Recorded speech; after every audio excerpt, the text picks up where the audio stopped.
on Birds 365. We are joined by a Tennessee Titan expert. He comes in day out for ESPN, ESPN.com.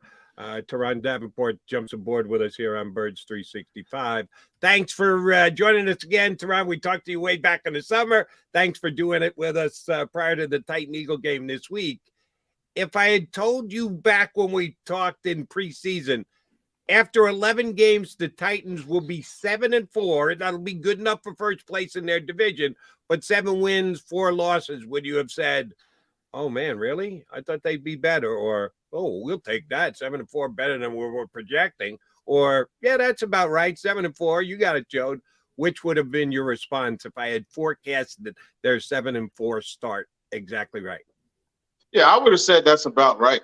I mean, this is a team where 12-6 or 12-5 was kind of like where I could see them being. So, that's right around where they should be. I mean, they've weathered some storms. They won some games that they probably shouldn't have with injuries and stuff. So I could see them being right where they should be. Good to see you, Turron. Welcome back.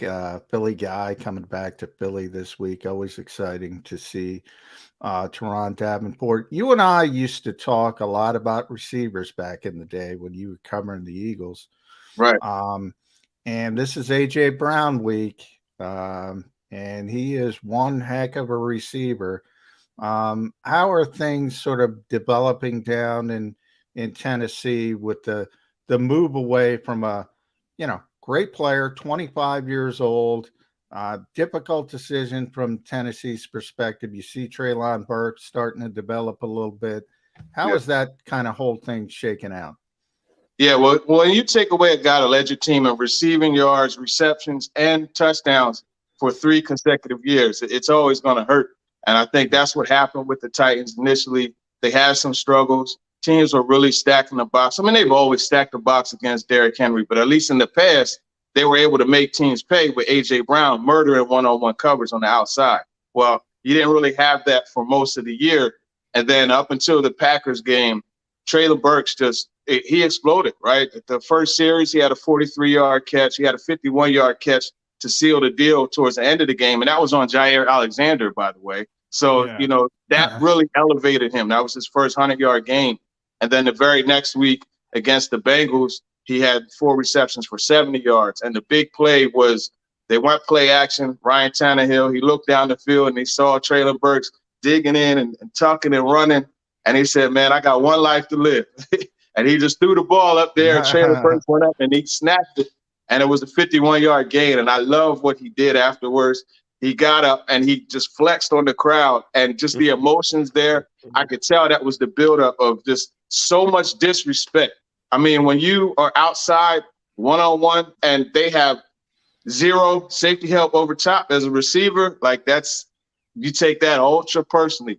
And finally, they made a team pay for that. So it even excited me. And I don't have a horse in the race, but just as a former receiver, I see that. I'm just like, man, you got to take advantage of it. They finally did. So it's coming along now, but initially it was a struggle.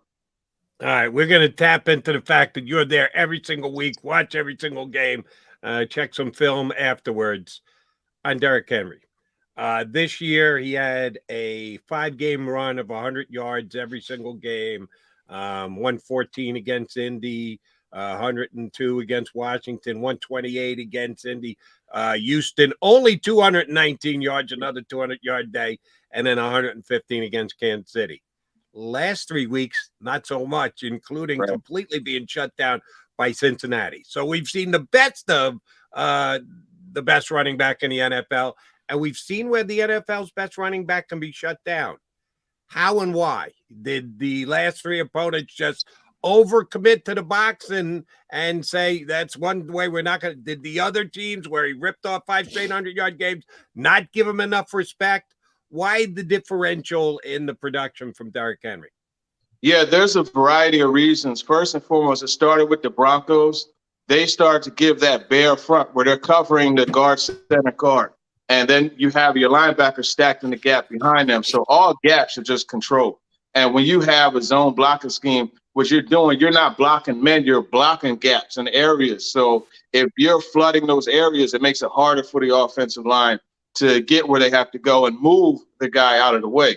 Now, when you go to the Bengals game, you also had an influx of Mike Hilton being sent on run blitzes coming off the edge. And he was tackling Derrick Henry behind the line of scrimmage multiple times. I think he had like 12 tackles that game, 4 of which were on Henry. So you have that. And then the Bengals also were shooting their linebackers in the gaps, where you had DJ Reader, who was a criminally underrated player. He's a lot like Javon Hargrave used to be with the Steelers, where you're just occupying those gaps and not allowing yourself to be moved. And then the linebackers are able to come in and get free hits. And that's what DJ Reader was doing. And Sam Hubbard had an awesome game too as well, coming off the edge. So when you combine all of that, you get a guy tackled in the backfield. And another thing that was happening is the last 2 weeks they were without Ben Jones, who was one of their best offensive linemen. He's been, the cement for that O-line for the last 3 to 4 years. So you have that. And then just to give you a stat, so you look at the Packers game, Derrick Henry was tackled 0.9 yards after he got the ball, or he was hit rather. Last week it was 0.8 yards after he got the ball. So he's getting the ball, taking a step, and he's getting hit. And anytime you have a back who really relies on getting that momentum towards the line of scrimmage, getting his shoulder square, that's what he does. So when you can slow him down, it makes it a lot easier to tackle him and bring him down. And that's pretty much what happened. Well, let's talk about that offensive line, Turron, because you mentioned Ben Jones and Nate Davis seems to be having a pretty good year. Yeah, other than that, though, they seem to have some issues, especially a tackle. Is that fair? Yeah. That's very fair. The left tackle situation, and that's why I was really curious when Andre Dillard came off of IR. I was curious, if the Titans would make a deal for him, because I feel that he's a solid left. He's a better left tackle than Dennis Daly, and he's someone I think in free agency they should make a move for. But Taylor Lewan went down, and that left tackle situation has been kind of shaky. And then you look at the right tackle, you got Nicholas Petit-Frere, a rookie out of Ohio State. He's still coming along. I mean, you could run to that right side. They do that pretty well, but it's been tough sledding. Nate Davis has been solid. But see, when Ben Jones went down, you take your left guard, Aaron Brewer, and you move him to center, and then you bring Dylan Radins in. So now you're going down the depth chart at 2 positions, and the results show. And offensive line here in Philadelphia, Jeff Stoutland, what he's been able to do with the Eagles' offensive line. 363 was that number last week, Turron. 1948 last time the Eagles have run for that much. It was unbelievable. And I'm interested because this is strength versus strength. Right. That's the strength of the Tennessee defense, is stopping the run. Couple things. I want to ask you, one, how much impact do you think Jim Schwartz has on that defense down there as a senior defensive analyst? Because he was always stop the run first, stop the run first, stop the run first. And now with Jalen Hurts and this unique offense, and they can beat you numerous ways with the running game. How equipped is Tennessee to stop it? Yeah, I think Jim Schwartz has had a pretty big impact. They were very multiple as far as their fronts are concerned, but they've gone more to 4 and sometimes 5-man fronts over the last couple of years. And obviously Schwartz has been here the last couple of years. But as far as being equipped to stop the run, I mean, it starts with Jeffrey Simmons, and he's a guy that is able to get penetration, get in the backfield and blow things up. Sometimes he doesn't get the tackle, but he redirects the running back. So now his path is altered and somebody else will come in and make the play. But you know what? It's not just a homecoming for me, for Jim Schwartz. It's also a homecoming for Tier Tart.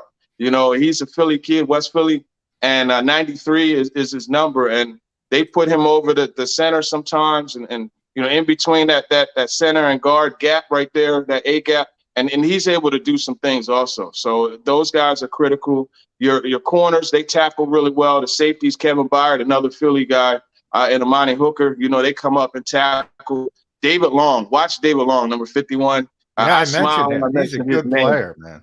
Yeah, David man. Defensive player of the year at West Virginia. You know what I mean? And he's a guy, he plays like he's on fire for real, like literally on fire. And you'll see him just kind of come up and weave around the tackles and make tackles that way and do those things. So it's those guys, right? You got Bud Dupree coming off the edge. But the big thing in this game is Danico Autry is probably not going to play. And he's quietly been their most consistent defender over the last year and a half. So not having him is going to be a big thing for that up front, but I still think they could get the job done. Oh, Turron, I asked you about Derrick Henry and how certain teams have been able to stop him, how much they have to commit to be able to keep him from running wild. What are the Titans going to do to stop Jalen Hurts? Now, I'm going to take – Johnny has said a couple times on the show the last few days, he's taking the under 360 yards like the Eagles had last week. I'll also take the under 150 and change for Jalen rushing this week as he did last week, but he can go for 100. What do you think Tennessee does to try and not get beat the way the Packers did by the Eagles rushing quarterback on Sunday's game? Well, in talking to the guys yesterday, it was really about being coordinated with their pass rush. Now, obviously, you're going to have those runs that are dialed up. Like when the Eagles go empty and, they have the two interior guys run the outs to move the backers out of the box and just have a free rushing lane for them on the QB draw. Those are things where, you got to make it 11-on-11 football, right? So a guy like David Long or Amani Hooker, when they go big nickel, you could use those guys to be a mirror, of Jalen Hurts. That's something that you got to do. But the coordinated pass rush is critical because what Jalen Hurts likes to do is let you run past him, when you're rushing him.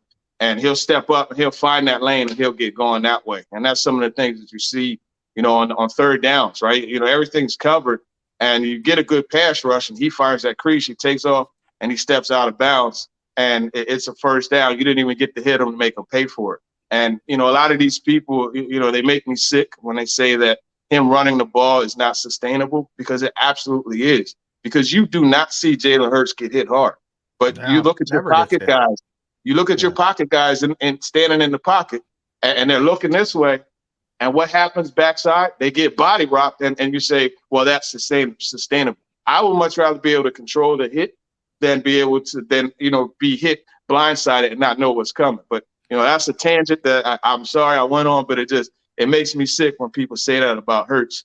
But, you just have to be coordinated with your pass rush. You can't let him get out in open space. And not only will he run to get rushing yards, he'll run to look down the field to drop a bomb to Devonta Smith to what's my man? What's his name? Quez Watkins? Quez Watkins. Yeah, him too. Yeah, Quez can run. Yeah. Quez can run, man. Well, let's talk about Jalen. I mean, you bring up the point, this is such a unique player, Turron, getting to see him each and every week. I always say, I coined this earlier in the season, the Eagles are not run first, they're not pass first, they're Jalen Hurts first offense. They can beat you in different ways on different weeks and going about it. You mentioned that the running ability, he doesn't take big hits. It's amazing. When he got hurt last year, he got hurt in the pocket. People forget about that. He got hurt against the Giants in the pocket when he hurt his ankle. Right. The kid's work ethic is unbelievable. Number one, his leadership skills are unbelievable. I didn't see this coming though. This is the number 2 guy in the MVP race behind Patrick Mahomes, deservedly so. You're on the outside looking in now. When you see this sort of leap from year 1 as a starter to year 2 as a starter, could you have imagined that it would be this effective? I couldn't have imagined it would be this effective. But here's the thing, man. When you have a really good player and you put another really good player around him, this is the result, right? It's no coincidence that Josh Allen got really good when Steph Diggs came to Buffalo. Yeah. You know what I mean? Yeah. So it doesn't surprise me. I can't say I expected it. But I tell you, Jalen Hurts coming out, and I caught a lot of flack for this, but I said, you know what? He's the most NFL-ready quarterback in that draft class. And I felt that way just from talking to him at the Senior Bowl, watching him play, talking to some of his teammates. This dude, you just knew that he could get in front of 10 guys and say anything, and they were going to follow him wherever he went. And that's what you're having there in Philadelphia. That's really the bottom line, in my opinion. As we give Jalen Hurts credit for the leadership he showed from the day he showed up, now taking it to a new level as an MVP level quarterback in the NFL, how's he comp to the Tennessee Titans quarterback? Is Ryan Tannehill a similar leader of men, a lesser leader of men? What's the dynamic in the Titans locker room with their quarterback as a leader?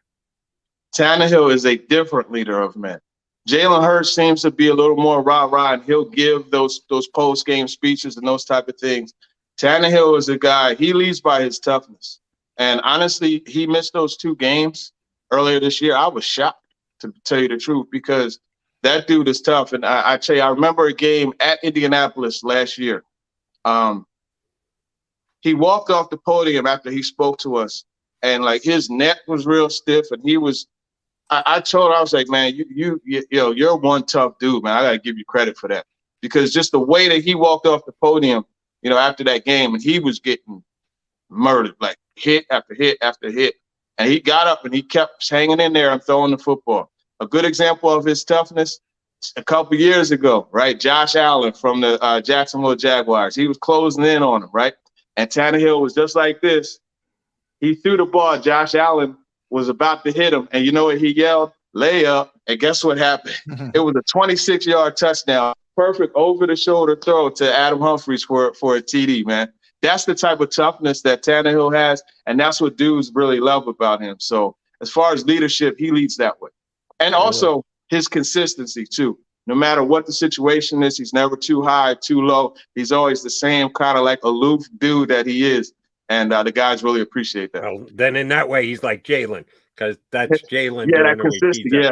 He's a flatliner. Yep. Very steady.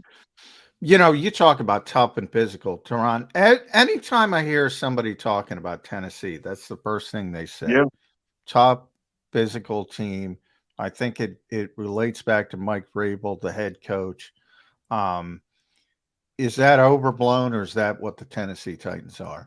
No, that's them. You see it all over the field. Tough is right there. They have different phrases, but toughness is one of the ones. Physicality is there on the field, surrounding it. It's in the building. So it's a mindset, Mike Vrabel likes to refer to his guys as street rats, because he feels like no matter what the situation, they're going to find a way to survive. And it's something that I've seen them do. All right, Turron, I don't know if you follow this as closely as at least one of us do here in Philadelphia. If the coin flip goes the Titans' way, will they immediately say we will defer? Yes. Will the coach think about it? How does it play? Oh, by the way, the Eagles have won 9 out of 11 coin flips. They're undefeated the 2 times they lost. They're 2-0, which, oh, by the way, means they're 8-1 or 7-1 when they actually win the coin flip. So they're doing pretty well either way.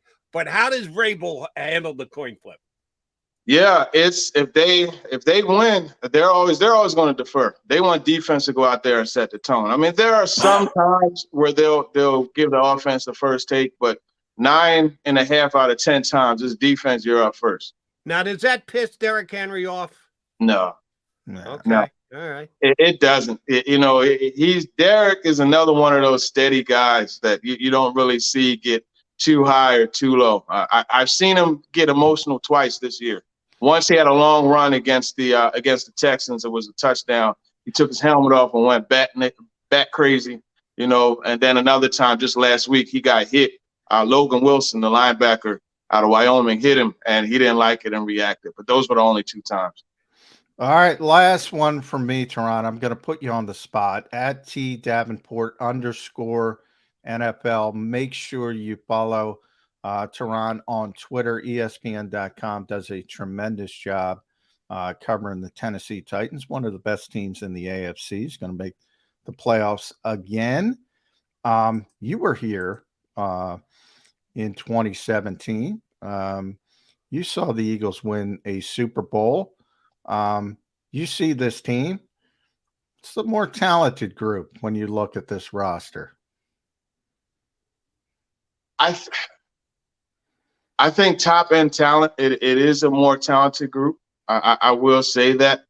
That team was just so gritty, though. You know, they won close, and that was a big difference from 16 to 17. Those close games that they were losing in 16, they started winning in 17. But the thing is, this Eagles team was winning close games too. You look at the Colts game, you look at the Jaguars game. They're finding ways to win. So there are some similarities. I think defensively, this team might be a little more talented because you look at up front, and then also that 17 team didn't have Darius Slay. Slay is he's a different creature, man. He's very sticky. And we'll see who he sticks on this week for the Titans. All right, John said he's going to put you to the test. Oh, no, I'm going to put you. Compared to what I'm going to ask, as Ryan Tannehill said, that was a layup that John gave you. I'm going to make it that much more difficult. Coming to Philly this week. Coming home this week. Right. What is the must-do Turron Davis experience? A historical visit? A female, a meal, where you go. As soon as the plane touches down, you check in at a hotel. You got a couple hours to kill. What is Turron Davenport doing in Philly? Well, honestly, as soon as I touch tomorrow, I'm getting right into an Uber. I'm going to a youth detention center, and I'm speaking to 16 to 20 youth right over there on 2nd and Mars. That's what I'm doing. Very nice. I have to, hit Max's cheesesteak, get one of those. I'm a cigar guy, so Ashton Cigar Bar, nice. I got to do that. Very nice. So, yeah, man. It just can't get a good cheesesteak in Nashville, Turron? Can't get a good cheesesteak in Nashville? You know what? Right around the corner back here, I got a griddle, and I do what I do. Oh, doesn't have to go out right for him. He whips them up. Why the hell would you go? You can make one yourself. That's right. All right. Thank you very much for coming on board, and thank you also for coming home and putting some time and effort into the community and seeing the young guys as well. Not surprised. You are a class act, and we appreciate whenever you hop on with us on Birds 365. Thank you. Appreciate you guys. See you Sunday, Turron. Yes, sir. Yeah, be careful. Johnny McMullen's a spiller in the press box there. It happened once. I call it the incident now, Turron. I call it the incident. And I will never let the incident die. So just keep your wave to John. You can talk to him, but from a distance. Hey, you. Keep a couple feet in between. Turron, thank you very much for coming on. Appreciate it. Sure. Take it easy. That is Turron Davenport, from a former Philly guy, doing the Titan coverage thing for ESPN these days. All right. The incident man, John McMullen, along with me, Jody McDonald. We're coming back. We got to put a bow on the show here on Birds 365.